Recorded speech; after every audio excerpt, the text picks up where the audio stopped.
9,800세대가 30년 동안 한 푼 두 푼 모은 돈 178억. 그 눈먼 돈에 손을 대기로 결심한 순간 이 남자는 이미 사람이 아니라 짐승이 된 거예요. 자, 여러분. JTBC 새 토일 드라마 아파트 1화 시청률 4.6%로 시작부터 제대로 사고쳤죠. 사설 도박장을 기업처럼 굴리던 박해강이 무릎을 꿇는 장면으로 문을 열더니 결국 마지막에는 500만 원짜리 알바 신부한테 3달만 내 진짜 아내인 척해주면 1억을 주겠다는 미친 제안을 던지면서 끝나버렸잖아요. 이게 뭐야 싶으실 거예요. 저도 그랬거든요. 그런데 이 제안 하나가 앞으로 벌어질 배신과 파멸의 도미노를 전부 설명해주는 열쇠라는 거 오늘 리뷰에서 아주 촘촘하게 풀어드릴게요. 먼저 이 드라마의 무대부터 짚고 갈게요. 트루밸류 스테이트라는 9,800세대짜리 초대형 아파트 단지, 이게 그냥 배경이 아니라 사실상 하나의 거대한 생태계예요. 세대수가 이 정도로 많으면 관리비나 장기수선 충당금 같은 돈의 흐름을 일일이 감시할 사람이 사실상 없어지거든요. 그러니까 이 아파트는 처음부터 누군가 마음만 먹으면 얼마든지 눈먼 돈을 만들 수 있는 구조로 설계된 무대인 셈이에요. 저는 이 설정 자체가 이 드라마의 진짜 주인공이라고 봐요. 사람들이 만들어 놓고 아무도 지키지 않는 시스템, 그 틈을 파고드는 인간의 욕망. 이게 이 드라마 전체를 관통하는 큰 그림이라고 생각하거든요. 그리고 박해강이라는 인물을 소개하는 방식도 짚고 넘어갈게요. 사설 도박장을 무슨 정식 기업처럼 체계적으로 운영해온 인물이라는 설정 자체가 이 사람이 단순한 건달이 아니라 조직을 관리하고 돈을 굴리는 데 능숙한 전략가라는 걸 미리 알려주는 장치예요. 그러니까 이 사람이 아파트 동대표 선거나 장충금 횡령 같은 훨씬 더 큰 판으로 옮겨가는 것도 어찌 보면 자연스러운 확장이라고 볼 수 있어요. 도박장을 운영하면서 익힌 사람 다루는 기술이나 돈의 흐름을 조작하는 노하우가 그대로 이 아파트라는 새로운 무대에서도 통할 거라는 암시인 거죠. 우선 박해강이라는 인물부터 짚고 넘어가야 할 것 같아요. 이 사람, 겉으로는 능글맞고 뻔뻔한 도박장 사장인데 그 밑바닥을 들여다보면 결국 다 아버지 같은 존재인 박용만 때문에 이렇게까지 된 거거든요. 용만이 무너지면 자기 밑에 있는 동생들도 다 같이 무너진다는 걸 알고 있는 거예요. 그러니까 이 남자의 폭주는 욕심이 아니라 부채감에서 시작된 거라고 볼 수 있어요. 근데 문제는 부채감으로 시작한 일이 결국 178억이라는 어마어마한 액수 앞에서 순수하게 남아있을 수 있느냐는 거죠. 저는 개인적으로 이 지점이 이 드라마가 진짜 하고 싶은 얘기라고 봐요. 선의로 시작한 악행이 스스로를 어디까지 잡아먹는가. 이 사람이 178억을 노리는 방식이 진짜 소름 돋는 게 무작정 훔치는 게 아니라 철저하게 합법의 탈을 쓴 사기로 설계한다는 점이에요. 도마뱀이라는 조력자의 조언을 받아서 아파트 주민들이 자기 코가 석자라 관리비 내역이나 장기수선 충당금 같은 건 거들떠도 안 본다는 그 무관심을 정확하게 파고드는 거죠. 이게 왜 무서우냐면 사기라는 게 결국 피해자의 방심을 먹고 자라는 범죄잖아요. 이 아파트 주민들의 무관심이 바로 박해강한테는 178억짜리 열쇠가 되는 거예요. 그래서 예상되는 첫 단계가 뭐냐? 바로 가짜 가족을 만들어서 동대표 선거에 나가는 거예요. 생각해보면 혼자 사는 남자가 대단지 동대표를 하겠다고 나서면 누가 봐도 의심스럽잖아요. 그러니까 강아리랑 가짜 부부 계약을 맺고 필요하면 할머니, 할아버지 대역까지 구해서 3대가 함께 사는 화목한 효자가족 이미지로 표심을 흔들 가능성이 커요. 이게 진짜 치밀한 게 사람들은 결국 서류나 논리보다 그 사람 참 성실해 보이던데라는 인상 하나에 표를 던지거든요. 박해강은 그 심리를 정확히 이용하는 거죠. 두 번째 단계는 관리사무소와 입주자 대표 회의를 완전히 장악하는 거예요. 강하정처럼 혼자 사는 남자의 동대표 출마를 의심스럽게 바라보는 눈초리들이 분명 있을 텐데 박해강은 그 특유의 젠틀하고 능글맞은 화법으로 하나씩 포섭해 나갈 거예요. 특히 장숙진처럼 사사건건 태클건은 깐깐한 주민한테는 맞춤형 로비를 하거나 약점을 잡아서 입을 막아버리는 식으로 단숨에 회장 자리까지 올라갈 가능성이 높아 보여요. 여러분은 어떻게 생각하세요? 이 정도로 치밀하게 판을 짜는 사람이 과연 마지막까지 인간적인 선을 지킬 수 있을까요? 세 번째 단계, 이게 진짜 하이라이트인데요. 장기수선 충당금이라는 게 원래 아파트 노후화를 대비해서 쌓아두는 돈이잖아요. 회장 자리에 오른 박해강은 이 권한을 이용해서 외벽 도색, 엘리베이터 전면 교체, 배관 전면 수리 같은 대형 공사를 잔뜩 발주할 거예요. 그리고 자기가 몰래 세워둔 유령 업체, 그러니까 페이퍼 컴퍼니를 최저가 입찰로 낙찰시켜서 부실 공사나 서류 조작을 통해 공사대금 명목으로 100억이라는 돈을 합법적인 척 빼돌리는 그림을 그리고 있을 거예요. 서류상으로는 전부 정상적인 절차처럼 보이니까 누가 봐도 완전 범죄에 가까운 설계인 거죠. 이 부분에서 진짜 소름 돋는 게 뭐냐면 박해강이 노리는 게 단순히 한 번에 목돈을 빼돌리는 것이 아니라 아주 여러 단계로 쪼개서 아무도 전체 그림을 못 보게 만드는 것이라는 점이에요. 도색 공사 따로, 엘리베이터 공사 따로, 배관 공사 따로 발주하면 각 공사의 담당자나 감사 주체가 다 다를 수밖에 없거든요. 그러니까 한 사람이 전체 흐름을 한눈에 파악하기가 굉장히 어려워지는 거예요. 이게 진짜 사기의 본질이라고 봐요. 큰 범죄를 작게 쪼개서 각각을 보면 별 문제 없어 보이게 만드는 것. 저는 이 드라마가 이 지점을 얼마나 디테일하게 그려낼지가 관전 포인트라고 생각해요. 그리고 2단계에서 반드시 조연으로 필요한 게 바로 내부 협조자예요. 아무리 박해강이 회장 자리에 올랐다고 해도 관리사무소 직원이나 회계 담당자가 서류를 꼼꼼하게 들여다보면 조작이 금방 드러날 수밖에 없거든요. 그러니까 박해강은 관리사무소 안에서도 자기 사람을 심어두거나 회계 담당자를 회유하거나 협박하는 과정을 거칠 가능성이 커요. 이 과정에서 또 다른 배신과 공범 관계가 생겨날 텐데 이 공범들이 나중에 박해강한테 오히려 약점을 잡히는 존재가 될지 아니면 박해강을 배신하는 존재가 될지도 흥미롭게 지켜볼 부분이에요. 그런데 이 사기극 순탄하게 흘러가면 드라마가 아니겠죠. 여기서부터 진짜 피 말리는 배신의 쓰나미가 시작돼요. 먼저 강아리랑 강하정, 이 친자매의 대립 구도부터 볼게요. 강아리는 언니 강하정한테 변호사 시험에서 낙방했다는 사실을 숨기고 있는 상태거든요. 그런데 하필 언니 강하정이 이 아파트의 법률 자문이나 관리 담당 변호사로 엮여 있다는 게 진짜 절묘한 설정이에요. 동생이 낯선 남자랑 인꼬부부 행세를 하면서 아파트 단지를 돌아다니는 모습을 언니가 우연히 목격하는 순간 판이 완전히 뒤집히는 거죠. 목숨보다 아끼던 동생이 거대한 사기극의 앞잡이가 되어서 가짜 결혼까지 했다는 사실 앞에서 강하정은 배신감에 피눈물을 흘릴 수밖에 없을 거예요. 그리고 강아리는 언니한테 정체가 들통날까봐 박해강을 배신하고 정보를 흘리거나 반대로 1억이라는 돈을 지키기 위해 언니를 속여야 하는 지옥 같은 선택지 앞에 서게 될 가능성이 커요. 이 캐릭터 겉으로는 억척스럽게 알바를 뛰는 불쌍한 취준생처럼 보이지만 사실은 언니의 기대를 저버리고 싶지 않다는 열등감과 죄책감이 뒤섞인 상태예요. 1억이라는 돈으로 인생을 리셋하고 싶어서 악마의 손을 잡긴 했는데 양심과 가난 사이에서 계속 흔들릴 수밖에 없는 나약한 인간인 거죠. 이 자매 관계를 좀 더 깊이 들여다보면 사실 강하정이 지금까지 강아리를 어떤 방식으로 뒷바라지해왔는지가 중요한 열쇠가 될 것 같아요.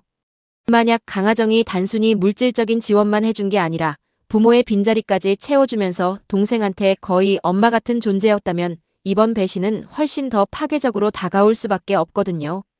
반대로 강하정이 자기도 모르게 동생한테 지나친 기대와 부담을 지워왔다면 강아리 입장에서는 이번 선택이 오히려 억눌려 있던 반항심의 폭발일 수도 있어요. 저는 개인적으로 이 드라마가 후자 쪽에 더 무게를 두고 있다고 봐요.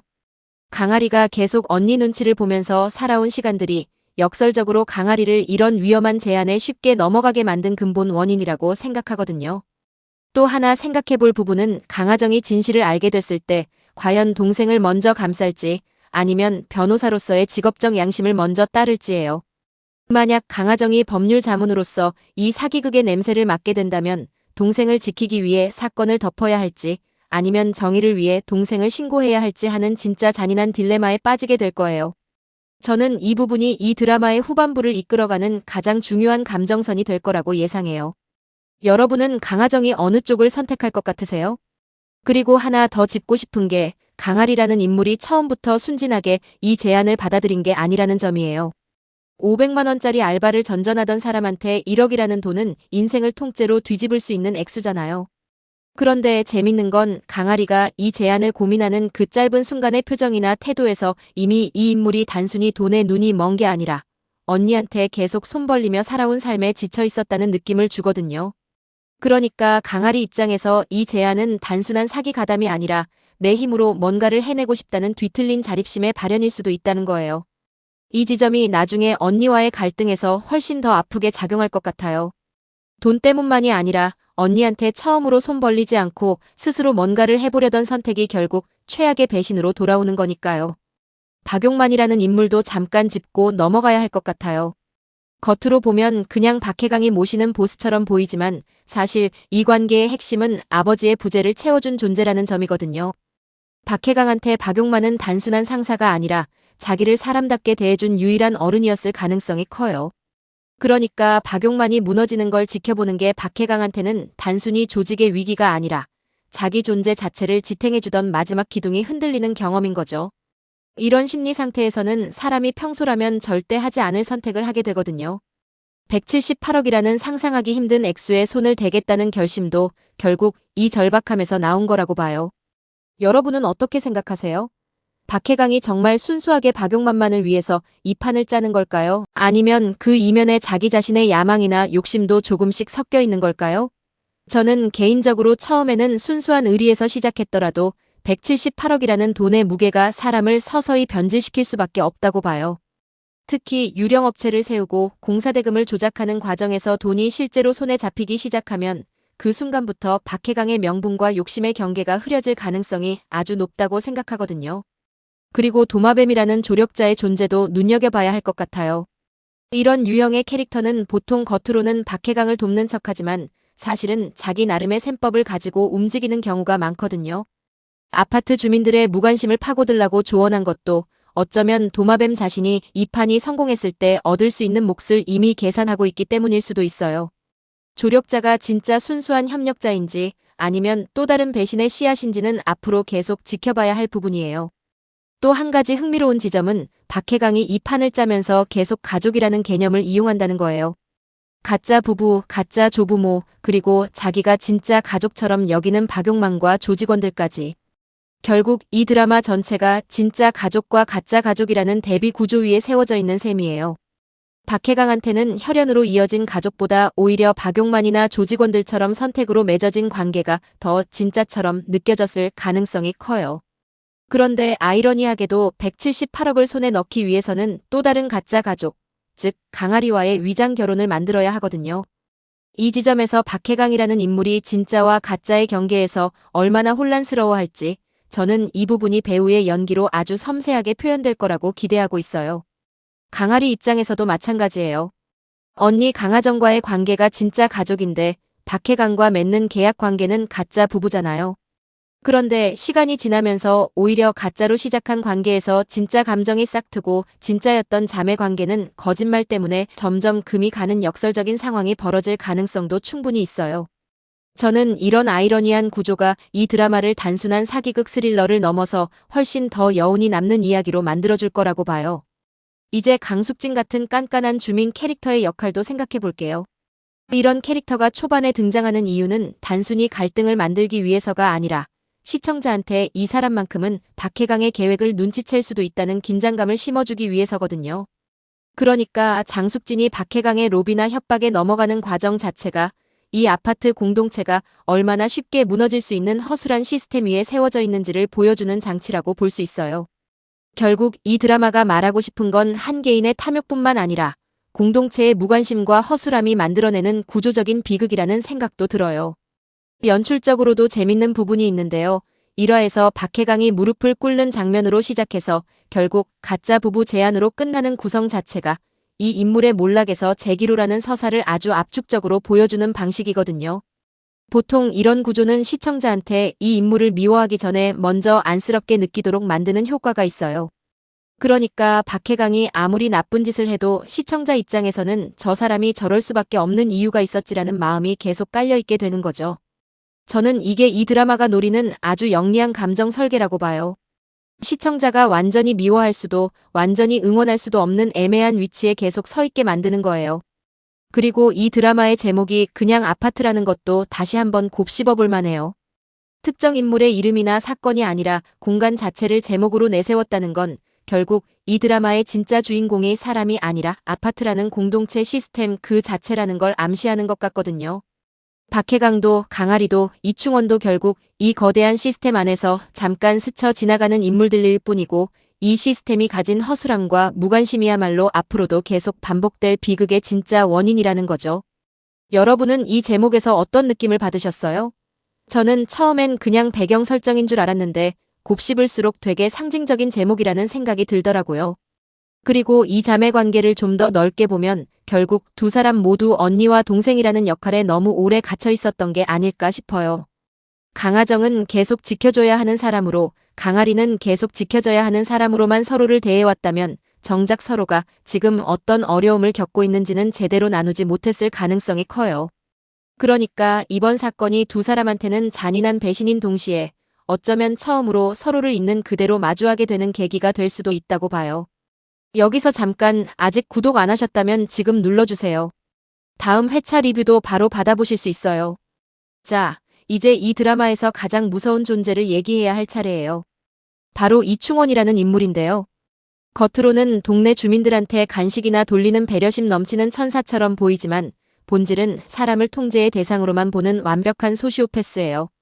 이 사람의 진짜 목표는 100억 단위의 돈을 우습게 굴리면서 언젠가 대통령까지 자기 손으로 만들어보겠다는 거대한 권력욕이거든요. 이런 인물한테 178억이라는 장기수선 충당금이 그냥 지나갈 리가 없죠. 이미 이 돈을 자기 정치 비자금 펀드로 세탁할 계획을 세워뒀을 가능성이 상당히 높아 보여요. 그러니까 박해강이 장충금에 손을 대는 순간 자기도 모르게 이충원이라는 훨씬 더 거대한 포식자의 레이더에 걸려드는 셈이에요. 이충원 입장에서는 박해강이 가짜 부부라는 약점을 쥐고 있으니까 살려주는 척하면서 이용해 먹기 딱 좋은 카드인 거죠. 내가 장충금을 다 털어와라. 대신 그 돈은 내가 먹는다는 식으로 박해강을 사냥개처럼 부려먹다가 결국 다 쓰고 나면 가차없이 버리는 토사구팽 시나리오를 준비하고 있을 가능성이 커요. 냉혈한이라는 표현이 아까울 정도로 자기 판을 흔드는 존재는 누구든 가차없이 짓밟아버리는 인물이라는 거죠. 이충원이라는 인물이 진짜 무서운 이유가 하나 더 있는데요. 이 사람은 절대 자기 손에 피를 묻히지 않는다는 거예요. 박해강처럼 직접 판을 짜고 위험을 감수하는 유형이 아니라 판이 이미 다 만들어진 뒤에 슬쩍 올라타서 가장 큰 몫을 챙기는 유형이거든요. 그러니까 이충원 입장에서는 박해강이 178억을 향해 뛰어드는 과정 자체가 이미 자기한테 유리한 밑작업이 되는 셈이에요. 실패하면 박해강만 책임지고 끝나고 성공하면 그 결과물을 통째로 가져가면 되니까요. 이렇게 리스크를 전부 남한테 떠넘기면서 이득만 취하는 구조, 이게 바로 진짜 상위 포식자의 방식이라고 봐요.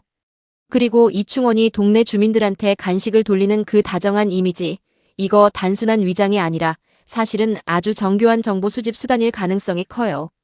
생각해보세요. 간식을 나눠주면서 자연스럽게 이 집은 누가 사는지, 누가 요즘 돈이 급한지, 누가 아파트 일에 불만이 많은지 같은 정보를 아무 의심 없이 수집할 수 있잖아요. 이런 식으로 이충원은 이미 이 아파트 단지 전체의 약점을 지도처럼 그려두고 있었을 가능성이 높아요. 박해강이 아무리 치밀하게 판을 짠다고 해도 이미 그 판이 벌어지는 무대 자체를 이충원이 손바닥 들여다보듯 알고 있다면 그건 애초에 승부가 안 되는 싸움이거든요.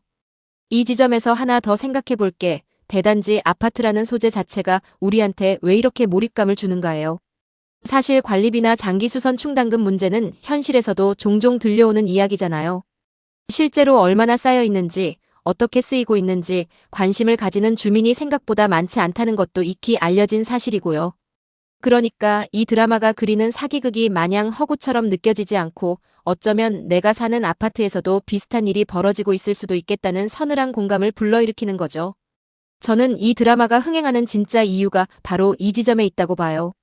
자극적인 설정이지만 동시에 굉장히 현실적인 불안을 건드리고 있다는 거예요. 그리고 도마뱀이라는 조력자와 이충원의 관계도 궁금한 부분이에요.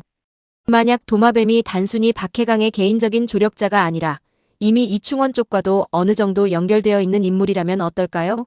이렇게 되면 박해강은 자기가 가장 믿는 조력자를 통해서 이미 이충원한테 자기 계획을 실시간으로 노출하고 있었던 셈이 되는 거예요. 이 정도의 반전이라면 박해강 입장에서는 정말 뒤통수를 세게 맞는 전개가 될 텐데 저는 이런 다중 배신 구조가 이 드라마의 후반부를 훨씬 더 짜릿하게 만들어줄 거라고 기대하고 있어요. 정리해보면 이 드라마의 갈등 구조가 진짜 입체적인 게 단순히 선인과 악인의 대결이 아니라는 거예요. 박해강은 부채감 때문에 사기꾼이 됐지만 내면에는 아직 인간적인 의리가 남아있는 인물이고 강아리는 가난과 양심 사이에서 계속 흔들리는 인물이고 강하정은 정의감과 자매의 사이에서 무너질 인물이고 이충원은 애초에 인간성이라는 게 존재하지 않는 순수한 권력욕의 화신이에요. 이 네 사람이 178억이라는 돈을 두고 각자 다른 이유로 얽혀 들어가는 구조니까 앞으로 배신에 배신이 겹치는 전개가 나올 수밖에 없을 것 같아요. 여러분은 이 중에서 누가 가장 먼저 무너질 것 같으세요? 개인적으로는 강아리가 가장 먼저 균열을 드러낼 거라고 봐요. 박해강이나 이충원은 이미 오랜 시간 이런 판을 굴려온 노련한 사람들이라 웬만한 위기에도 침착하게 대응할 수 있겠지만 강아리는 이런 세계에 처음 발을 들인 인물이잖아요. 언니 앞에서 태어난 척 연기하는 것도 박해강 앞에서 진짜 부부처럼 행동하는 것도 결국 다 처음 해보는 일이니까 아주 작은 균열에서부터 감정이 무너지기 시작할 가능성이 커요. 그리고 그 균열이 결국 이 거대한 판 전체를 흔드는 도화선이 될 거라고 예상해요. 인물별로 겉모습과 본질이 완전히 다르다는 점도 이 드라마의 큰 재미 포인트인 것 같아요. 박해강은 능글맞고 지독한 도박장 대표라는 가면을 쓰고 있지만 본질은 자기 사람을 지키겠다는 부채감과 책임감으로 똘똘 뭉친 인물이거든요. 벼랑 끝에 몰려서 어쩔 수 없이 사기꾼이 된 거지 내면에는 인간적인 의리가 여전히 남아있는 사람이라 마지막 순간에 분명 크게 고뇌할 거라고 봐요. 이 사람을 무너뜨리는 트리거는 아마 박용만의 거부나 혹은 자기가 지키려던 동생들의 배신일 가능성이 높아요. 이충원은 정반대예요. 간식을 돌리는 배려심 넘치는 동네 천사처럼 보이지만 본질은 인간을 그저 통제의 대상으로만 여기는 완전한 소시오패스거든요. 대통령을 자기 손으로 만들겠다는 거대한 권력욕을 가진 인물이고 100억이라는 돈조차 우습게 여길 정도로 서슬퍼런 냉혈한이에요. 이 사람은 아마 박해강의 예상치 못한 밑바닥 반격 정도가 아니면 절대 흔들리지 않을 것 같아요. 강아리는 억척스럽게 알바를 뛰는 불쌍한 취준생 이미지 뒤에 언니의 기대를 망치고 싶지 않다는 열등감과 죄책감을 숨기고 있는 인물이에요. 1억이라는 돈으로 인생을 리셋하고 싶어서 악마의 손을 잡았지만 결국 양심과 가난 사이에서 격렬하게 붕괴할 수밖에 없는 나약한 인간이죠. 이 사람을 무너뜨리는 트리거는 다름 아닌 언니 강하정과의 정면 대면이 될 거예요. 이렇게 세 인물의 가면과 본질을 비교해보면 결국 이 드라마가 그리는 건 누구도 겉모습만으로는 판단할 수 없다는 아주 냉정한 진실인 것 같아요. 가장 다정해 보이는 사람이 가장 잔인하고 가장 뻔뻔해 보이는 사람이 가장 인간적이고 가장 약해 보이는 사람이 결국 판 전체를 뒤흔드는 열쇠를 쥐고 있다는 거죠. 여러분은 이 세 사람 중에서 누구의 가면이 가장 먼저 벗겨질 것 같으세요? 이건 제 개인적인 예측인데요. 다음 회차에서 벌어질 수 있는 전개를 두 가지 시나리오로 나눠볼게요. 첫 번째 시나리오는 강하정의 조기 개입 시나리오예요. 1화 엔딩에서 박해강이 강아리한테 가짜 부부 제안을 던지는 장면이 워낙 임팩트가 컸잖아요. 이 정도로 초반부터 중요한 복선을 깔았다는 건 강하정이 생각보다 빨리 동생의 정체를 눈치챌 가능성이 크다는 뜻이에요. 특히 강하정이 아파트 법률 자문으로 이미 엮여있는 상태라면 동대표 선거 서류나 입주자 대표회의 관련 문서를 처리하다가 낯익은 이름이나 사진을 우연히 마주치는 식으로 조기에 진실에 다가갈 가능성이 있어 보여요. 이렇게 되면 강아리는 초반부터 언니와 박해강 사이에서 양쪽 눈치를 보는 아주 불안정한 위치에 서게 되겠죠. 두 번째 시나리오는 이충원의 선제적 압박 시나리오예요. 박해강이 아직 동대표 선거에도 나가지 못한 초반 단계인데 이충원 쪽에서 먼저 박해강의 도박장 운영 방식이나 자금 흐름을 눈여겨보고 있었을 가능성도 배제할 수 없거든요. 원래 큰 그림을 그리는 인물들은 작은 판이 커지기 전에 미리 손을 써두는 경우가 많잖아요. 그러니까 박해강이 미처 판을 다 짜기도 전에 이충원 쪽에서 먼저 접촉해서 은근한 압박이나 제안을 던지는 전개가 나올 수도 있어요. 이렇게 되면 박해강은 자기가 판을 짜는 주체가 아니라 이미 누군가의 손바닥 위에서 움직이는 말이었다는 걸 훨씬 일찍 깨닫게 되는 거죠. 이 두 시나리오 중에 어느 쪽이든 결국 공통점은 박해강이 완벽하게 통제하고 있다고 믿는 판이 사실은 처음부터 삐걱거리고 있었다는 거예요. 178억이라는 숫자가 워낙 크다 보니 이 정도 돈이 걸린 판에 아무도 눈치채지 못한 채로 3달씩이나 조용히 흘러갈 리는 없다고 보거든요. 여기에 하나만 더 얹어볼게요. 이건 정말 조심스러운 개인적인 뇌피셜인데요. 강아리를 알바로 소개해준 경로 자체가 우연이 아닐 가능성도 있다고 봐요. 500만 원짜리 알바 자리라는 것도 흔한 일이 아니고 하필 그 알바가 강하정의 동생이라는 것도 너무 절묘하잖아요. 저는 이게 도마뱀이나 혹은 그보다 윗선에서 이미 강하정이라는 변호사의 존재를 알고 일부러 강아리를 이 판에 끌어들인 설계일 수도 있다고 생각해요. 만약 이게 사실이라면 박해강조차도 자기가 짠 판이라고 믿고 있지만 실은 누군가의 큰 그림 안에서 움직이고 있는 말에 불과했다는 반전이 나올 수도 있는 거죠. 이 부분은 정말 근거가 약한 뇌피셜이니까 가볍게 들어주셨으면 좋겠어요. 그래도 이런 우연이 겹치는 설정을 보면 작가님이 뭔가 큰 그림을 숨겨두셨다는 느낌은 지울 수가 없더라고요. 또 하나 눈여겨볼 부분은 강하정이라는 캐릭터의 직업이 하필 법률 자문이라는 점이에요. 이건 단순히 동생과의 재회를 위한 장치가 아니라 나중에 박해강의 유령업체나 공사발주 관련 서류에서 법적인 허점을 가장 먼저 발견할 수 있는 위치에 있다는 뜻이기도 하거든요. 그러니까 강하정은 단순히 감정적인 배신감을 느끼는 피해자 역할에 머무르지 않고 실제로 박해강의 사기극을 무너뜨릴 수 있는 유일한 인물이 될 가능성도 충분히 있어요. 이렇게 되면 강하정의 선택이 단순한 자매 간의 갈등을 넘어서 178억 전체의 향방을 좌우하는 결정적인 변수로 작용할 수도 있다고 봐요. 세 번째로 살짝 얹어볼 시나리오는 박용만이라는 인물이 사실 완전히 무력한 존재가 아닐 수도 있다는 가설이에요. 지금까지는 박용만이 그냥 구원받아야 하는 대상처럼 그려지고 있지만 저는 이 인물이 나중에 박해강의 계획을 어느 정도 눈치채고도 모르는 척 지켜보고 있을 가능성도 있다고 봐요. 왜냐하면 진짜 큰 조직을 오래 이끌어온 사람이라면 자기 밑에 있는 사람이 무모한 판을 벌이는 걸 완전히 눈치채지 못할 리가 없거든요. 만약 박용만이 이미 상황을 파악하고 있다면 나중에 박해강이 궁지에 몰렸을 때 예상치 못한 방식으로 개입하거나 혹은 반대로 냉정하게 선을 그어버리는 전개가 나올 수도 있어요. 이 부분은 순전히 제 상상이지만 아버지 같은 존재라는 설정이 나중에 훨씬 더 무거운 의미로 돌아올 것 같은 느낌이 강하게 들거든요. 이 세 가지 시나리오를 종합해보면 결국 다음 회차의 핵심은 박해강이 짜놓은 판이 얼마나 빨리 그리고 얼마나 예상치 못한 방향에서 균열이 생기기 시작하는가인 것 같아요. 저는 이 드라마가 초반부터 너무 빨리 모든 카드를 보여주지는 않을 거라고 봐요. 아마 2화에서는 동대표 선거 준비 과정이나 강아리와 박해강의 가짜 부부 생활이 본격적으로 그려지면서 동시에 강하정이나 이충원 쪽에서 아주 작은 단서를 하나씩 흘리는 방식으로 긴장감을 서서히 끌어올릴 것 같아요. 마지막으로 하나 덧붙이자면 이런 대규모 사기극을 다루는 드라마일수록 초반 전개 속도가 굉장히 중요하다고 봐요. 너무 빨리 모든 인물의 정체와 관계를 다 보여주면 긴장감이 금방 소진되고 반대로 너무 천천히 풀어내면 시청자들이 지루함을 느낄 수 있거든요. 지금까지 1화가 보여준 속도감을 보면 이 드라마는 매회 하나씩 확실한 반전 카드를 던지면서 시청자를 계속 붙잡아두는 전략을 쓸 것 같아요. 그러니까 여러분도 이번 주 방송 놓치지 마시고 어떤 카드가 먼저 뒤집힐지 저랑 같이 지켜보셨으면 좋겠어요. 여기까지 정리하면서 다시 한번 느끼는 건 이 드라마가 그냥 자극적인 사기극 하나로 끝날 이야기가 아니라는 거예요.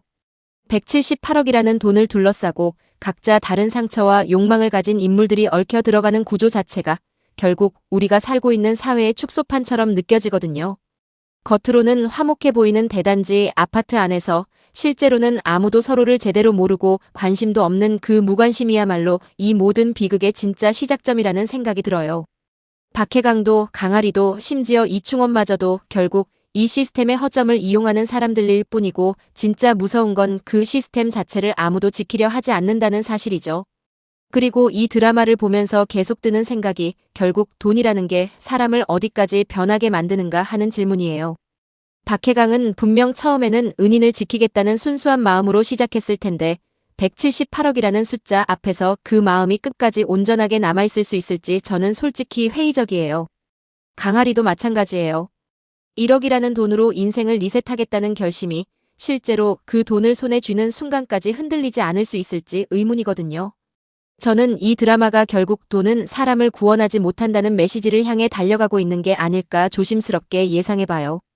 한 가지 더 짚고 싶은 건 이 드라마를 보면서 우리가 계속 스스로에게 던지게 되는 질문이에요. 만약 내가 강아리였다면 500만 원짜리 알바를 전전하다가 1억이라는 돈을 준다는 제안을 받았을 때 과연 거절할 수 있었을까요? 저는 솔직히 자신있게 아니라고 말하기가 어렵더라고요. 그만큼 이 드라마는 등장인물들의 선택을 단순히 나쁜 짓으로 소비하게 만드는 게 아니라 그 선택 뒤에 있는 절박함까지 함께 보여주면서 시청자를 끌어들이는 힘이 있는 것 같아요. 그래서 저는 이 드라마가 단순한 사기극 스릴러를 넘어서 결국 보통 사람이 어디까지 무너질 수 있는가를 보여주는 인간 드라마로 확장될 거라고 조심스럽게 예상해봐요. 여러분은 어떠셨어요? 댓글로 여러분의 뇌피셜도 남겨주시면 다음 리뷰에서 같이 이야기해볼게요.